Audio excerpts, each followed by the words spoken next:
Mindset 1. Self-awareness. Self-awareness is the conscious knowledge of one's own character, feelings, motives, and desires. It's how you view yourself from a third party's perspective. For example, when you set for yourself a sales target and you feel fear of achieving it, thinking that it's impossible to do so, then self-awareness at this point would be to acknowledge that you're fearful and start to investigate inwardly to understand, why is there fear of growth? Does it stem from feelings of unworthiness or something even deeper? Having awareness creates the opportunity to make changes in our behaviors and beliefs because we're able to catch disempowering behaviors before they even become a part of our identity. To develop self-awareness, it starts with listening inwardly to your emotions, thoughts, and feelings. You first listen by identifying a situation in which you realize your beliefs don't serve you. Then detach yourself from that situation and inquire, why did you react in this way? Was it conscious, deliberate, on purpose, or was it out of fear, out of some sort of deeper level of fear? When you start practicing this on a daily basis, you'll be able to catch non-serving mindsets, limiting beliefs, and actions before they happen, and turn them into something that serve you better. Self-awareness has 3 aspects: self-control, self-reflection, and self-beliefs. You need to gain mastery over each aspect as a foundation to a bigger mindset. The first aspect is self-control.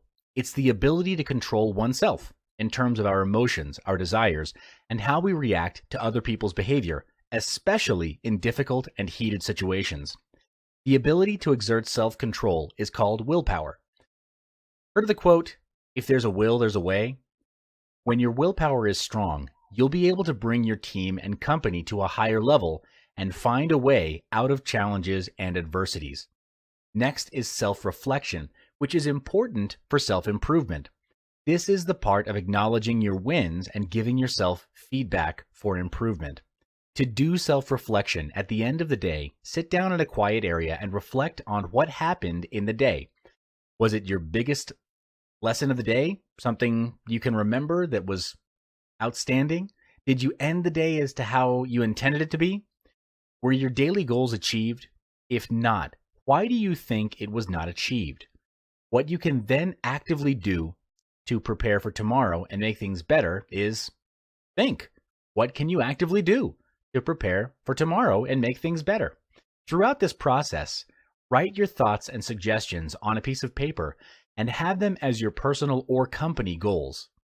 When you're setting your goals, be honest with yourself. Set goals that you're able to accomplish and strive to improve yourself day by day. This also translates into your company goals. The third aspect of self-awareness is self-belief. This is you believing in your talents and abilities with uncompromising conviction. This is very important because if you don't believe in yourself and don't believe that you're worthy of success, you'll be trapped in a self-fulfilling loop of self-sabotage. Here's a true story, and you've probably heard about this before, but lottery winners go broke within less than a year of collecting their winnings. If you do a web search on lottery winners who went broke, you'll see an extensive list. But why is that? It's because they weren't prepared to receive such a huge lump sum in one go. How big your business grows is proportionate to how big your mindset is. In order for your mindset to grow big, you must first discard your limiting beliefs. Take a look at your current belief system and ask if these beliefs are still serving you, or are they limiting your potential to be better. Discard any beliefs that do not serve or hold you back and install new beliefs that push you forward. Remember that you and your business will only grow as big as you do, so grow yourself and your mindset to be colossal.